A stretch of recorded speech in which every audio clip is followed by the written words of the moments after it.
O Mahabharata. De Krishna de Vaipayana Vyasa. Livro 12, Santi Parva.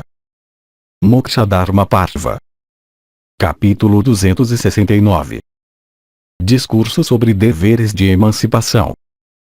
Kapila disse, vendo que todos os frutos que são obteníveis pelas ações são finitos em vez de serem eternos, os yatis, por adotarem autodomínio e tranquilidade, alcançam Brahma pelo caminho do conhecimento. Não há nada em algum dos mundos que possa impedi-los, pois por meros decretos de sua vontade eles coroam todos os seus desejos com êxito. Eles estão livres da influência de todos os pares de opostos. Eles nunca curvam suas cabeças para alguma coisa ou alguma criatura. Eles estão acima de todos os grilhões da necessidade. A sabedoria é deles. Eles são purificados de todos os pecados. Puros e sem mácula, eles vivem e viajam por todos os lugares em grande felicidade. Eles, em suas próprias compreensões, chegaram a conclusões firmes a respeito de todos os objetos destrutíveis e de uma vida de renúncia por compararem os dois. Devotados a Brahma, já tendo se tornado como Brahma, eles tomaram refúgio em Brahma. Transcendendo a dor, e livres da qualidade de Rajas, são deles as aquisições que são eternas.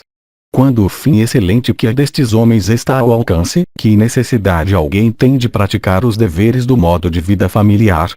Pois, como o comentador explica, alguém que obteve um império não procura uma esmola de caridade.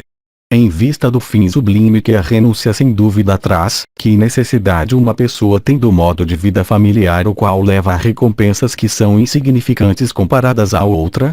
Se o Marasmi disse, se, de fato, aquele for o maior objeto de aquisição, se aquele for realmente o fim mais elevado que é alcançado pela prática da renúncia, então a importância do modo de vida familiar se torna evidente, porque sem modo familiar nenhum outro modo de vida se torna possível.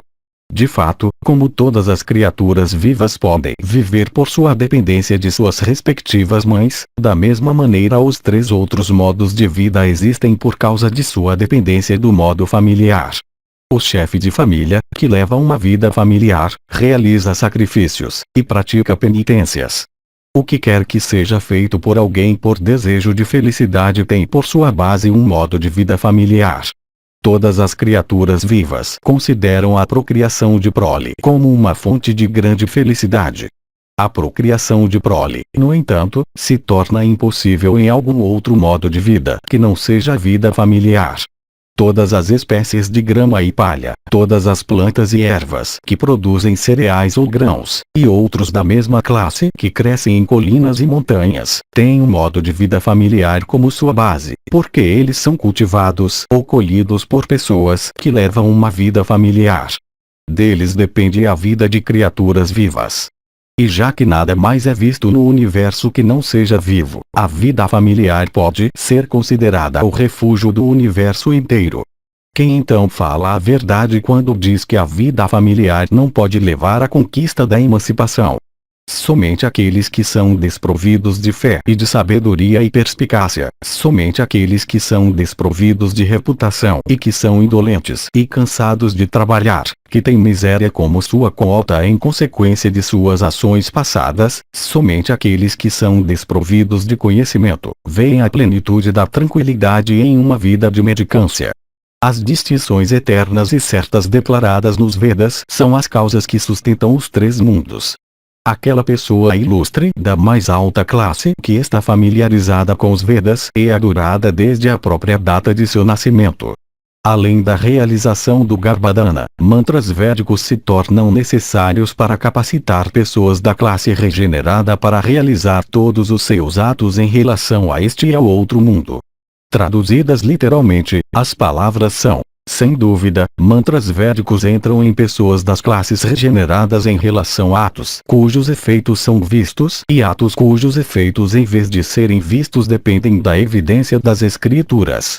Ao cremar seu corpo depois da morte, na questão de sua obtenção de um segundo corpo, naquela de sua bebida e comida depois de tal obtenção, da doação de vacas e outros animais para ajudá-lo a cruzar o rio que divide a região de vida daquela de Yama, naquela de afundar os bolos fúnebres em água, mantras védicos são necessários.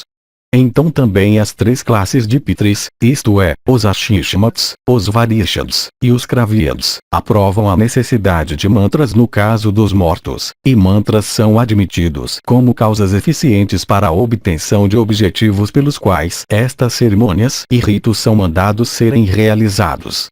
Quando os Vedas dizem isso tão sonoramente, quando também seres humanos são citados como tendo dívidas com os Pitris, os Rishis, e os deuses, como alguém pode alcançar a emancipação?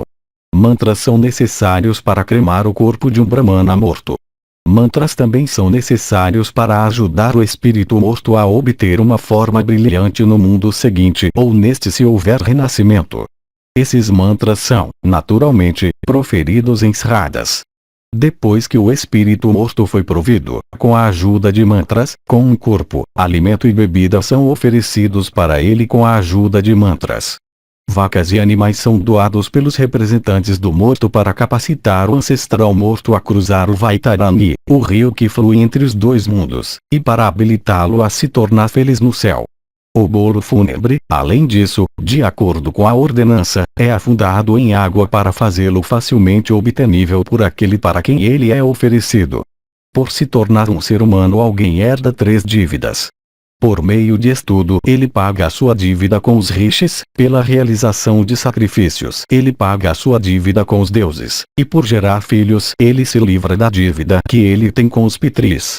O argumento então é este. Quando os Vedas, os quais são as palavras da divindade suprema, prescreveram esses mantras para a obtenção de tais objetos no mundo seguinte, como pode a emancipação, a qual envolve uma existência incorpórea transcendente à própria forma, karana ser possível? As próprias declarações dos Vedas em favor das ações são inconsistentes com a existência incorpórea ou com a negação de existência com consciência dual de conhecedor e conhecido.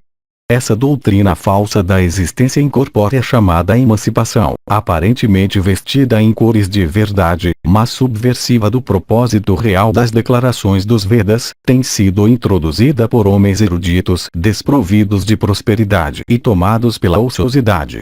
Aquele Brahmana que realiza sacrifícios segundo as declarações dos Vedas nunca é seduzido pelo pecado. Através de sacrifícios, tal pessoa alcança regiões elevadas de felicidade junto com os animais que ele matou naqueles sacrifícios, e ele mesmo, satisfeito pela aquisição de todos os seus desejos, consegue satisfazer aqueles animais por realizar os desejos deles. Por desconsiderar os Vedas, por fraude ou por engano, alguém nunca consegue alcançar o Supremo. Por outro lado, é por praticar os ritos prescritos nos Vedas que alguém consegue alcançar Brahma. Kapila disse, se as ações são obrigatórias, então há o Darsa, o Paurnamasa, o Agnihotra, o Chaturmasya, e outras ações para o homem de inteligência. Em seu desempenho existe mérito eterno. Por que então realizar ações que envolvem crueldade? Aqueles que se dirigiram ao modo de vida sannyasa, que se abstêm de todas as ações, que são dotados de paciência, que estão purificados da ira e de todos os defeitos, e que conhecem Brahma, conseguem por tal conhecimento de Brahma pagar as dívidas das quais tu falaste com os deuses, os rishis, e os pitris descritos como sendo muito afeiçoados às libações despejadas em sacrifícios. Os próprios deuses ficam pasmos ao traçarem o caminho daquela pessoa sem rastro, que constitui ela mesma a alma de todas as criaturas e que olha todas as criaturas com um olhar igual. Pelas instruções recebidas do preceptor, alguém sabe que aquilo que mora dentro deste corpo, a alma universal, é de uma natureza quádrupla. Tudo envolvente, fina como o fio mais fino e que permeia tudo, possuidora de onisciência, imaculada, tendo além disso 4 portas e 4 bocas. Suas 4 bocas são suas 4 fontes de desfrute ou prazer, que são o corpo, os sentidos, a mente, e a compreensão. Por possuírem 2 braços, o órgão da fala, o estômago, e o órgão de prazer, os próprios deuses são citados como tendo 4 portas. Alguém deve, portanto, se esforçar o melhor que puder para manter aquelas portas sob controle. O Kartritva ou poder de ação é então indicado pela menção às portas que são os 2 braços, etc. Estes operam como portas para fechar ou confinar a alma dentro de sua câmara. Eles são as telas ou avaranas que escondem sua real natureza. Os próprios deuses sentem sua força, sendo incapazes de transcender a eles ou suas existências. Aquele que deseja superá-los e brilhar em sua própria natureza imaculada deve procurar controlá-los ou reprimi-los. Não se deve apostar com dados. Não se deve se apropriar do que pertence a outro. Não se deve ajudar no sacrifício de uma pessoa de nascimento ignóbil. Não se deve, cedendo à cólera, golpear outro com mãos ou pés. Aquele homem inteligente que se comporta dessa maneira é citado como tendo suas mãos e pés bem controlados. Uma pessoa não deve se entregar a insultos ou críticas vociferantes. Não se deve falar palavras que são inúteis. Deve-se se abster da desonestidade e de caluniar outros. Deve-se cumprir o voto de veracidade, ser econômico em palavras, e sempre atento. Por se comportar dessa maneira, alguém terá seu órgão de fala bem dominado. Não se deve se abster totalmente de comida. Não se deve comer demais. Deve-se rejeitar a cobiça, e sempre procurar a companhia dos bons. Deve-se comer somente tanto quanto é preciso para manter a vida.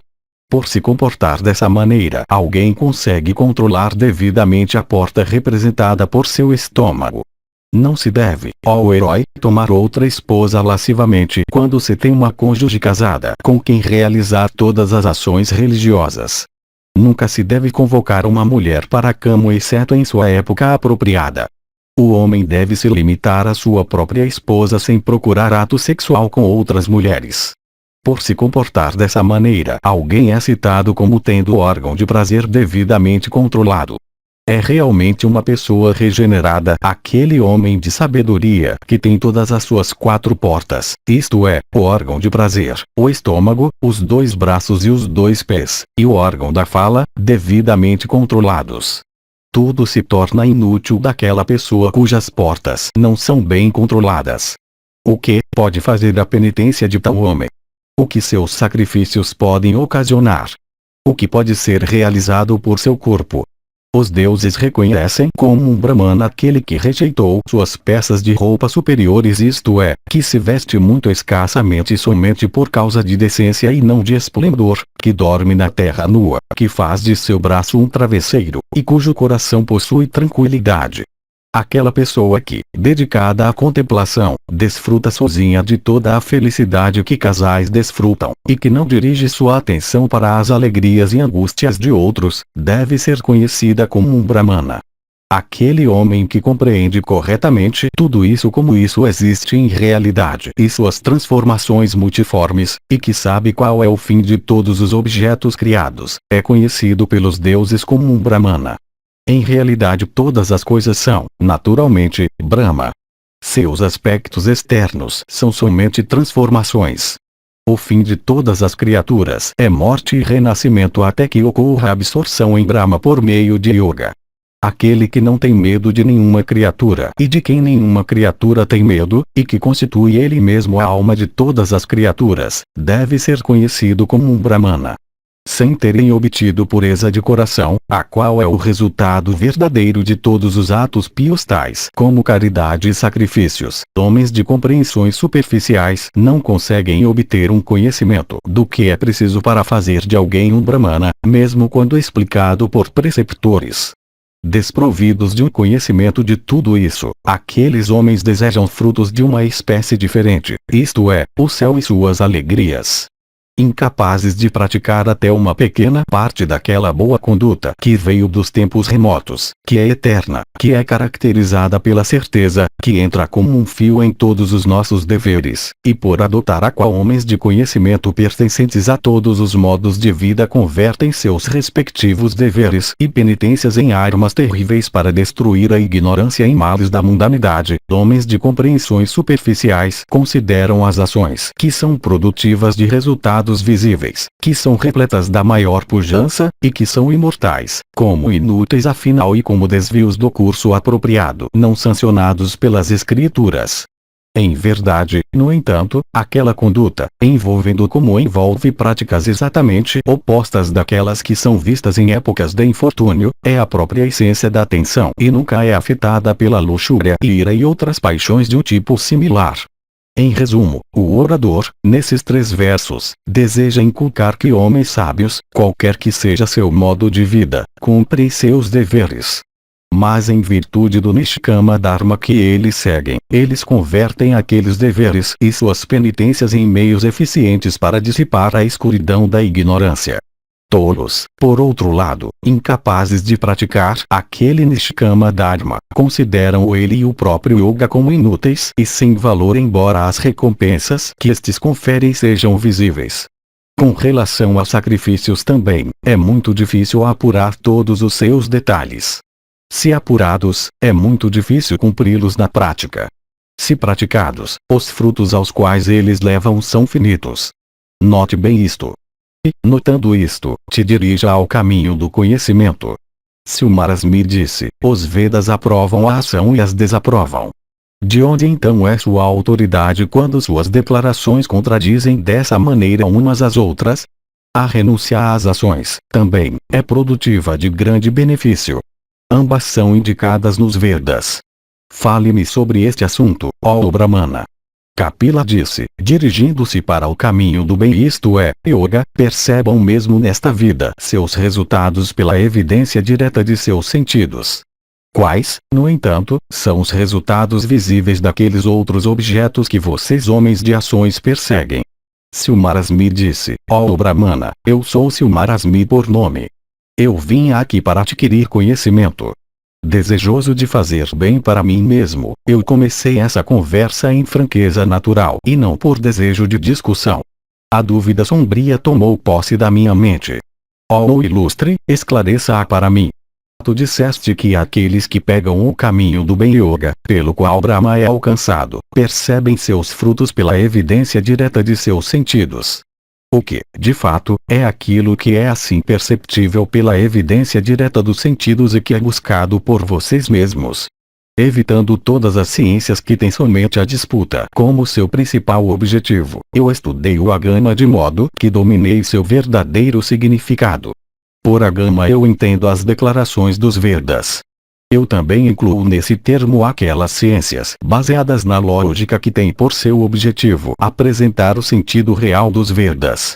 Sem evitar os deveres prescritos para o modo de vida específico que alguém possa levar, ele deve seguir as práticas declaradas no Agama.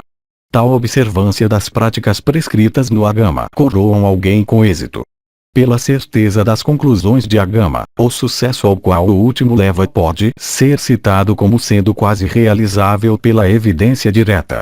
Como um barco que está amarrado a outro com destino a um porto diferente não pode levar seus passageiros ao porto que eles desejam alcançar, assim mesmo nós, arrastados por nossas ações devido a desejos passados, nunca podemos cruzar o rio interminável de nascimento e morte e alcançar o céu de descanso e paz que nós possamos ter em vista. Fale para mim sobre este assunto, ó ilustre. Me ensine como um preceptor ensina um discípulo.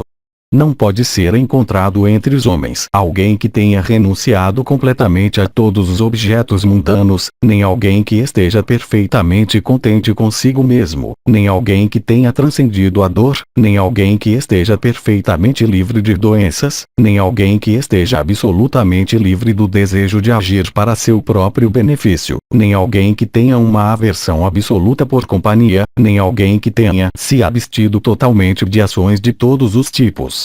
Mesmo homens como vocês mesmos são vistos cederem à alegria e se entregarem à aflição como pessoas como nós.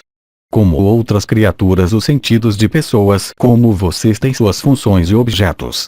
Diga-me em que consiste então, se nós temos que investigar a questão da felicidade, a felicidade pura, para todas as 4 classes de homens, e todos os 4 modos de vida os quais têm, em relação às suas inclinações, a mesma base.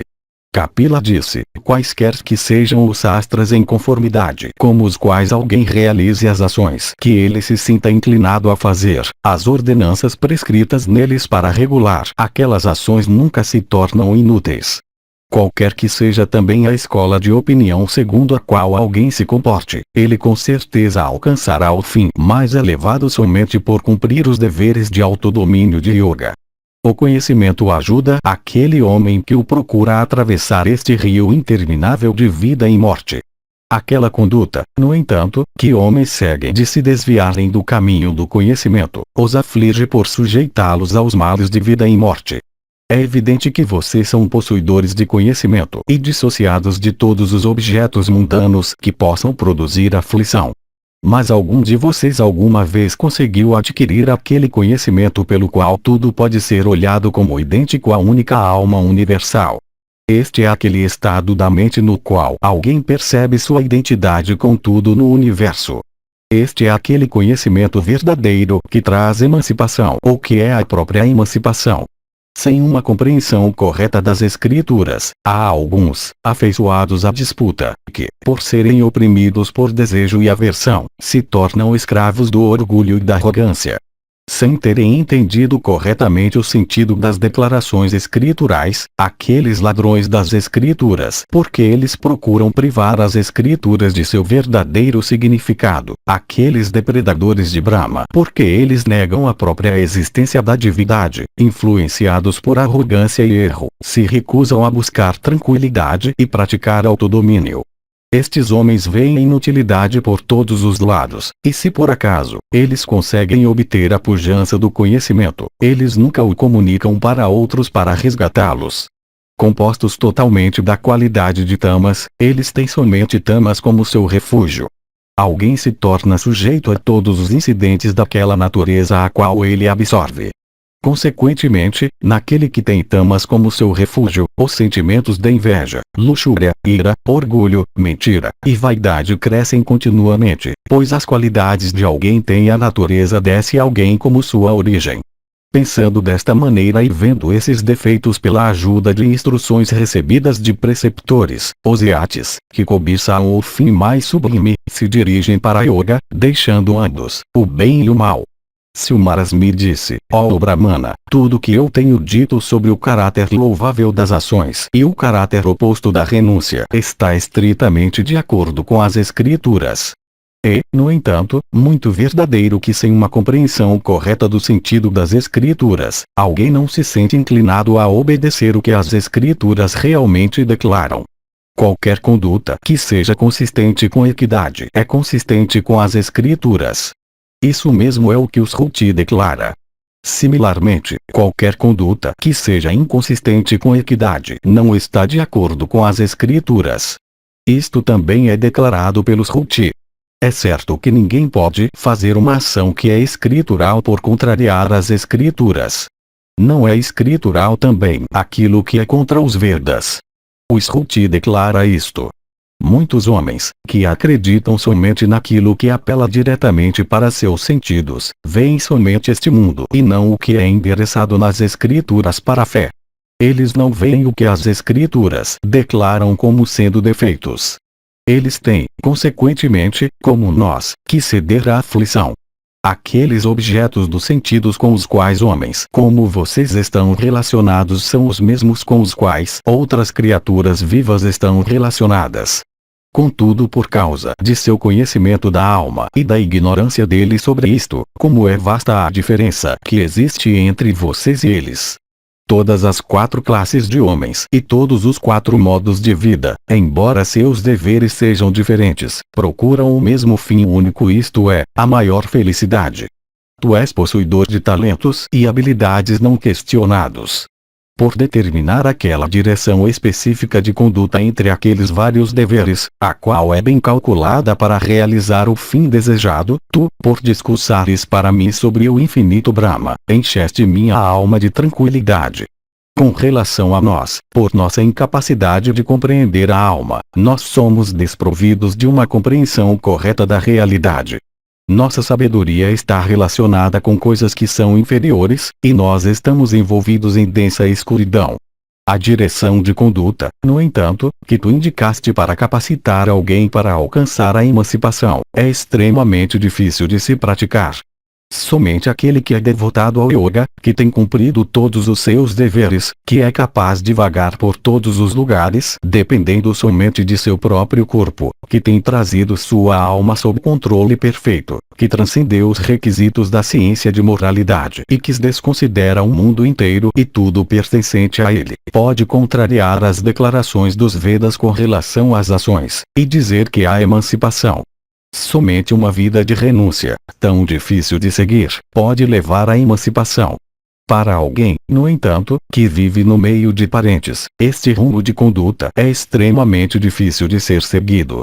Caridade, estudo dos Vedas, sacrifícios, geração de prole, simplicidade de comportamento. Quando mesmo por praticar esses ninguém consegue alcançar a emancipação, que vergonha para aquele que procura alcançá-la, e para a própria emancipação que é procurada. Parece que o trabalho gasto em alcançá-la é todo inútil. Alguém se torna acusável de ateísmo se ele desrespeita os Vedas por não fazer as ações que eles ordenam. Ó ilustre, eu desejo ouvir sem demora sobre aquela emancipação que vem dos Vedas depois das declarações em favor das ações. Diga-me a verdade, ó Brahmana. Eu sento aos teus pés como um discípulo. Ensine-me amavelmente. Eu desejo saber tanto acerca da emancipação quanto é sabido por ti, ó erudito. Capítulo 270. Os 4 modos de vida todos têm o mesmo fim. Kapila disse, os Vedas são considerados como autoritários por todos. As pessoas nunca os desconsideram. Brahma é de 2 tipos, isto é, Brahma como representado pelo som, e Brahma como supremo e intangível. Os Vedas são Savda Brahma ou Brahma como representado pelo som. Alguém familiarizado com Brahma representado pelo som consegue alcançar o Brahma Supremo. Começando com os ritos de Garbhadana, aquele corpo que o pai cria com a ajuda de mantras védicos é purificado depois do nascimento pelos mantras védicos. Um homem se aproxima de sua esposa depois de realizar o rito de Garbhadana. Naquele rito, diferentes divindades são invocadas para desenvolverem os diferentes órgãos e partes do corpo da criança a ser gerada. Assim gerado, o corpo da criança é, depois do nascimento, limpo ou purificado. Tudo isso requer a ajuda dos mantras védicos. O que Kapila deseja ensinar é que começando com ações, o conhecimento deve finalmente ser adquirido. Quando o corpo foi limpo pelos ritos purificatórios realizados com a ajuda de mantras védicos, o dono então vem a ser chamado de um Brahmana e se torna um recipiente adequado para receber conhecimento de Brahma. Saiba que a recompensa das ações é pureza de coração a qual somente leva à emancipação. Eu agora te falarei disso. Se pureza de coração foi obtida ou não por meio da realização de ações, é o que pode ser sabido pela própria pessoa que a obteve. Isto nunca pode ser conhecido com a ajuda dos Vedas ou inferência. Aqueles que não nutrem expectativa, que se desfazem de todo tipo de riqueza por não armazenarem qualquer coisa para uso futuro, que não são cobiçosos, e que estão livres de todo tipo de afeição e aversão, realizam sacrifícios por causa da convicção que sua realização é um dever. Fazer doações para pessoas dignas é o fim o uso correto de toda a riqueza.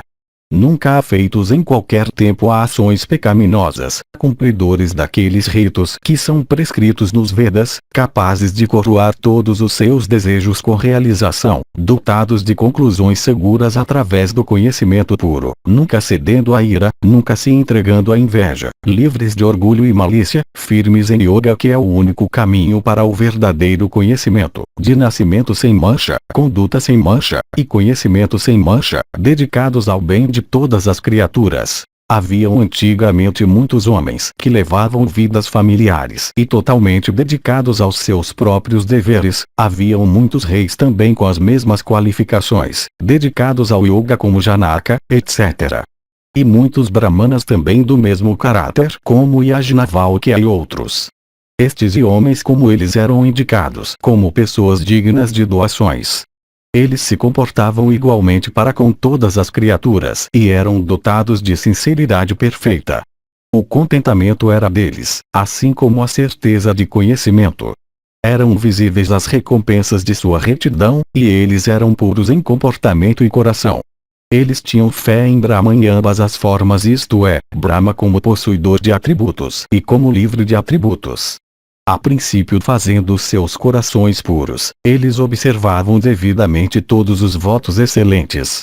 Eles eram cumpridores dos deveres de virtude mesmo em ocasiões de angústia e dificuldade, sem fracassarem em qualquer pormenor. Unindo-se, eles costumavam realizar atos meritórios. Nisto eles encontravam grande felicidade. E visto que eles nunca davam um passo em falso, eles nunca tinham que realizar alguma expiação.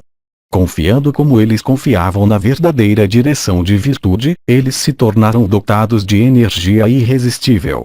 Eles nunca seguiam suas próprias compreensões na questão de ganhar mérito, mas seguiam somente os ditames das Escrituras para aquele fim.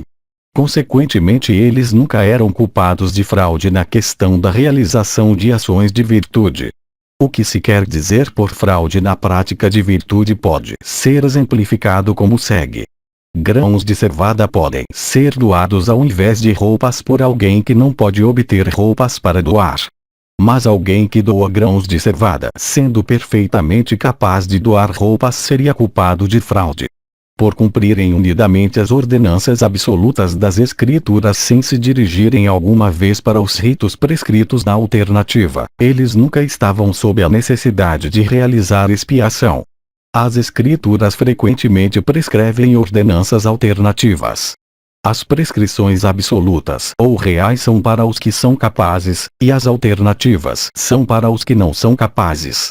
Não há expiação para homens que vivem na observância das ordenanças prescritas nas Escrituras. O Sruti declara que a expiação existe somente para os homens que são fracos e incapazes de seguir as prescrições absolutas e essenciais da lei sagrada. Haviam muitos brahmanas deste tipo antigamente, dedicados à realização de sacrifícios, de conhecimento profundo dos Vedas, possuidores de pureza e boa conduta, e dotados de renome. Eles sempre adoravam Brahma em sacrifícios, e eram livres de desejo. Possuidores de erudição, eles superaram todos os vínculos da vida.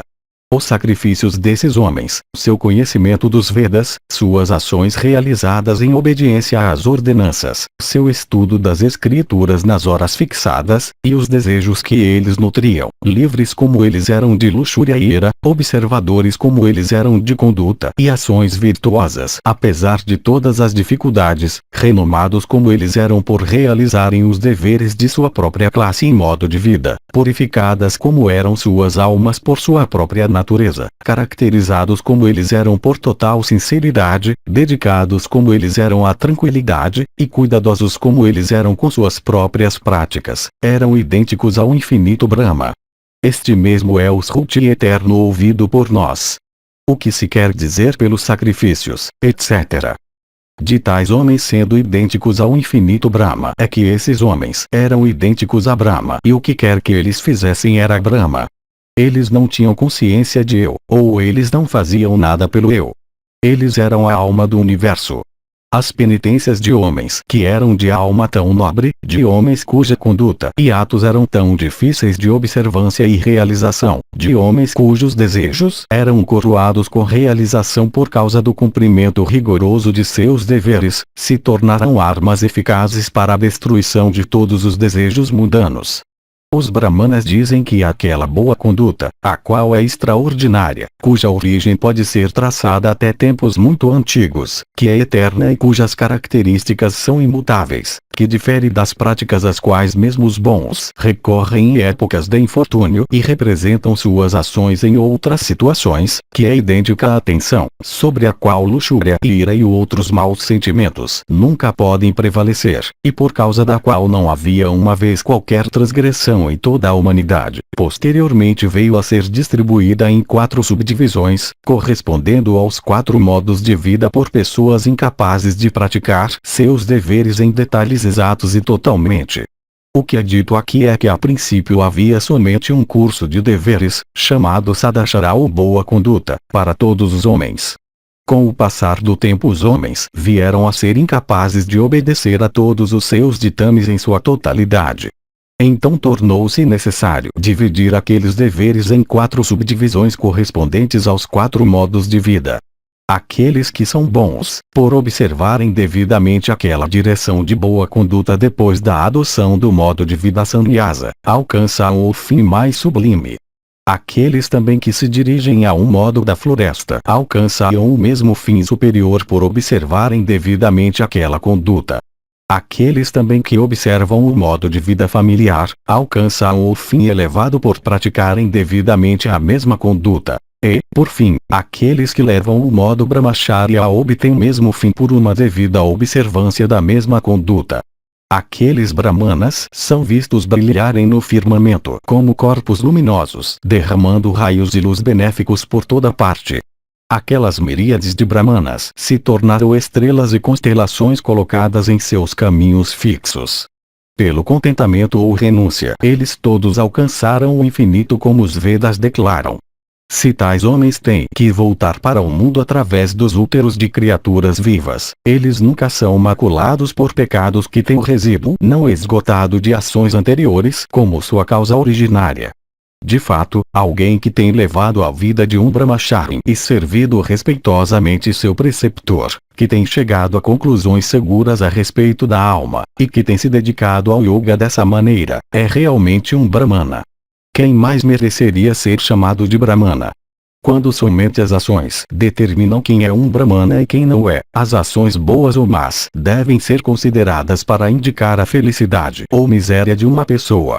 Em relação àqueles que, por conquistarem todas as más paixões, obtiveram pureza de coração, nós temos ouvido o eterno Shruti que por causa do infinito ao qual eles alcançam por contemplarem a alma universal e do conhecimento de Brahma que eles adquirem pelas declarações dos Shrutis, eles veem tudo como Brahma.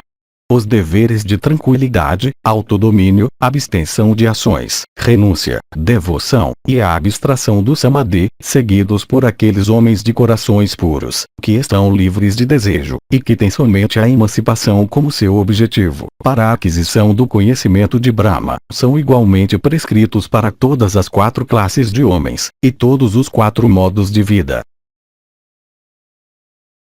Há 4 estados de consciência: vigília, sonho, sono sem sonhos, sushupti, e turiya, o qual é alcançado por samadhi, abstração de meditação e yoga, e no qual Brahma se torna realizável. O que é dito aqui é que os deveres dharma, relativos ao Chaturtha-Upanishad ou o conhecimento de Paramatma, são comuns para todas as 4 classes de homens, e modos de vida. Aqueles deveres, naturalmente, são sama, dhamma, uparama, titiksha, sraddha, samadhi. Em verdade, aquele conhecimento é sempre adquirido por brahmanas de corações puros e alma controlada. Pela ajuda daqueles deveres estes brahmanas conseguem obter ou alcançar aquele turiya ou consciência de Brahma. Alguém cuja alma é para a renúncia baseada no contentamento é considerado como o refúgio do verdadeiro conhecimento. A renúncia, na qual está aquele conhecimento que leva à emancipação, e que é altamente necessária para um brahmana, é eterna e desce de preceptor para pupilo eternamente. A renúncia às vezes existe misturada com os deveres de outros modos. Mas existindo naquele estado ou por si mesma, alguém a pratica de acordo com a medida de sua força que depende do grau de ausência de desejos mundanos. A renúncia é a causa de benefício supremo para todo tipo de pessoa. Somente aquele que é fraco falha em praticá-la. Aquele homem de coração puro que procura alcançar Brahma vem a ser resgatado do mundo com sua miséria. Silmaras me disse, entre aqueles que são dados ao desfrute de posses, aqueles que fazem doações, aqueles que realizam sacrifícios, aqueles que se dedicam ao estudo dos Vedas, e aqueles que se dirigem para uma vida de renúncia depois de terem adquirido e desfrutado de riqueza e todos os seus prazeres, quando eles partem deste mundo, quem é que alcança o lugar mais importante no céu? Eu te pergunto isto, ó Brahmana. Diga-me isto realmente. Kapila disse, aqueles que levam uma vida familiar são certamente auspiciosos e obtêm excelência de todo tipo. Eles não podem, no entanto, desfrutar da felicidade que se vincula à renúncia. Tu mesmo podes ver isso. O comentador explica que o objetivo deste verso é mostrar que mesmo se houver igualdade em relação ao fim que é alcançado na próxima vida, há mais de felicidade real em uma vida de renúncia do que em uma vida de desfrute. Silmaras me disse, vocês dependem do conhecimento como um meio para alcançar a emancipação. Aqueles que levam vidas familiares colocaram sua fé nas ações. No entanto, é dito que o fim de todos os modos de vida é a emancipação. Nenhuma diferença, portanto, é observável entre eles em relação à sua superioridade ou inferioridade de pujança. Ó ilustre, diga-me então como fica a questão realmente. Kapila disse, atos somente limpam o corpo. O conhecimento, no entanto, é o fim mais alto pelo qual alguém se esforça, pois pelo conhecimento a emancipação é obtida.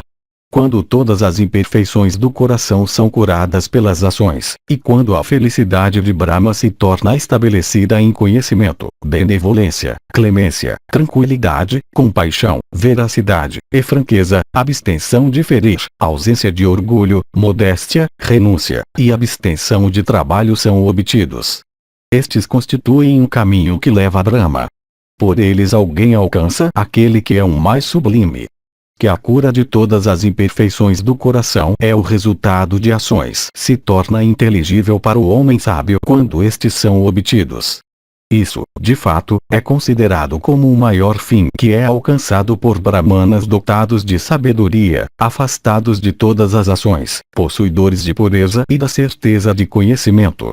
Alguém que consegue adquirir um conhecimento dos Vedas, daquilo que é ensinado pelos Vedas, isto é, Brahma como representado em ações, e as minúcias das ações, é citado como estando familiarizado com os Vedas. Qualquer outro homem é somente um saco de vento, pois ele respira ou vive em vão. Alguém que conhece os Vedas conhece tudo, pois tudo está estabelecido nos Vedas. Realmente, o presente, passado e futuro, todos existem nos Vedas. Esta única conclusão é dedutível de todas as escrituras, isto é, que esse universo existe e não existe. Para o homem de conhecimento isso tudo que é percebido é ambos, Sat e Asat. Para ele, isso tudo é o fim e o meio. Enquanto aqueles que são ignorantes consideram o universo como existente e durável como diamante, o homem de conhecimento o considera como realmente não existente, embora ele desenvolva a aparência de existência. Esta verdade se baseia em todos os Vedas, isto é, que quando ocorre a renúncia completa alguém obtém o que é suficiente.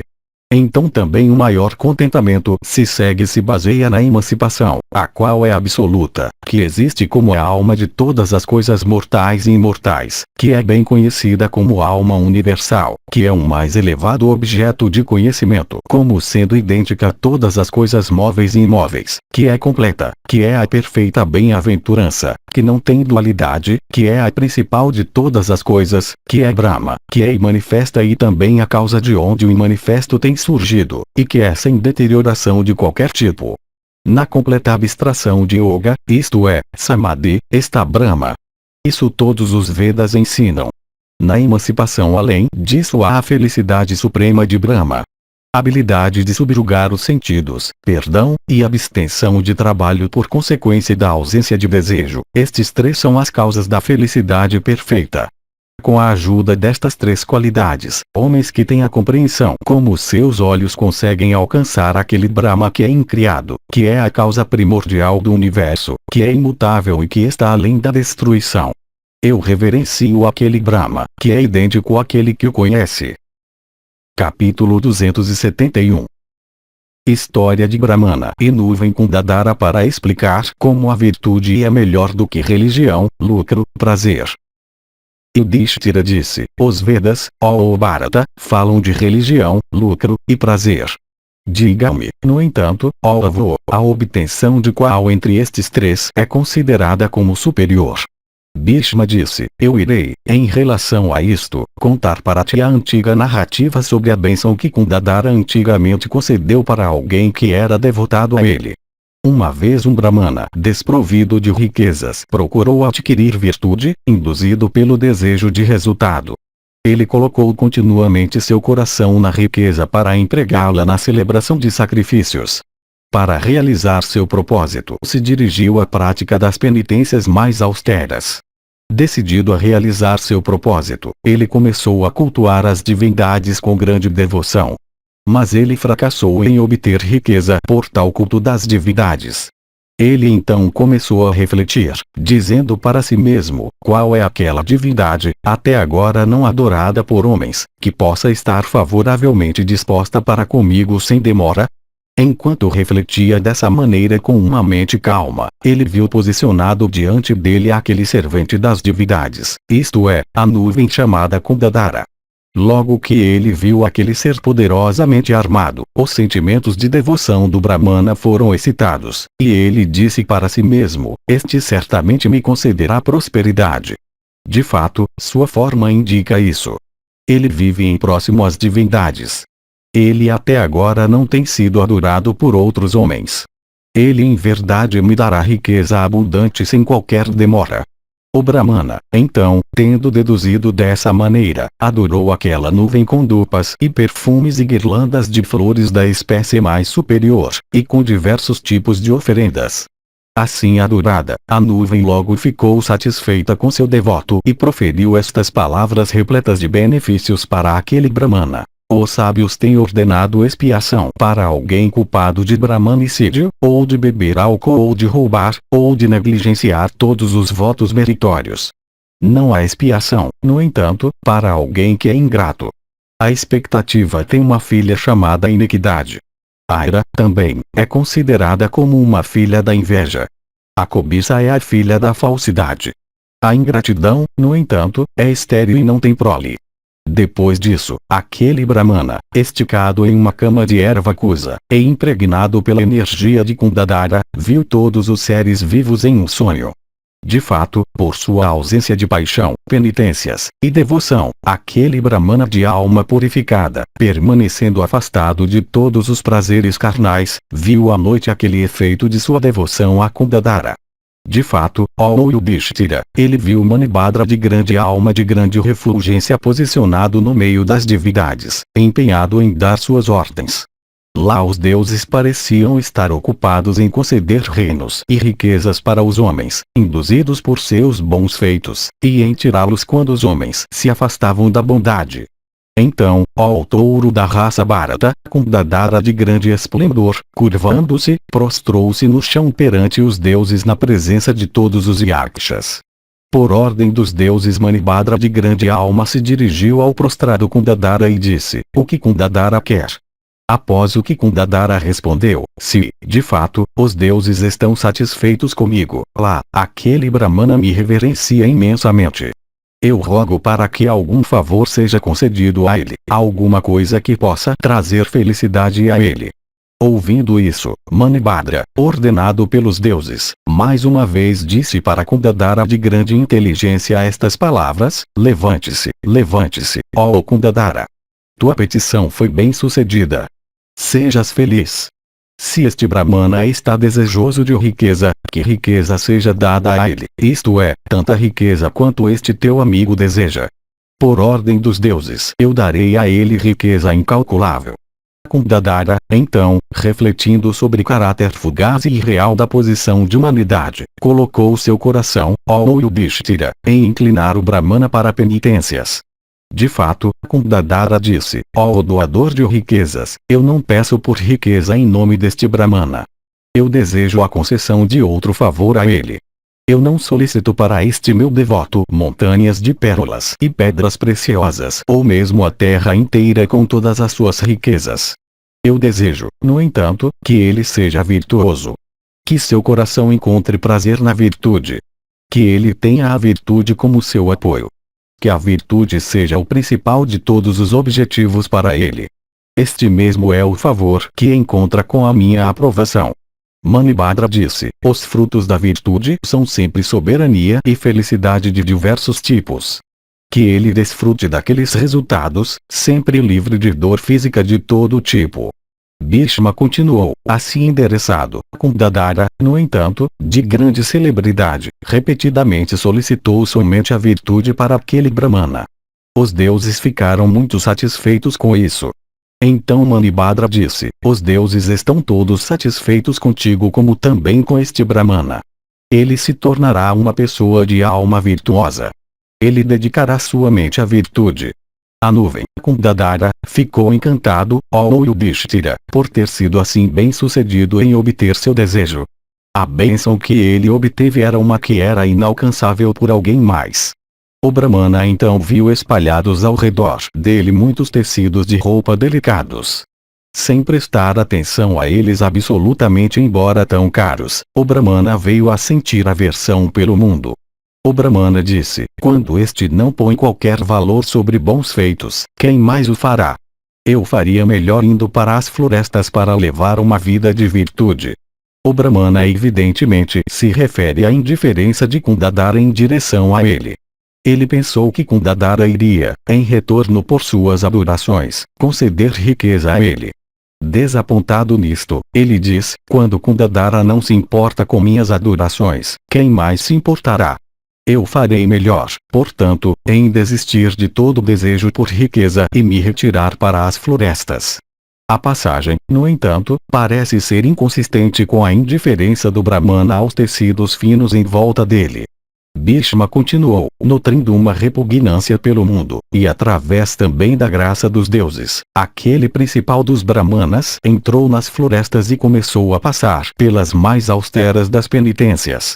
Subsistindo das frutas e raízes que restavam depois de servir as divindades e convidados, a mente daquela pessoa regenerada, ó monarca, estava estabelecida firmemente na virtude.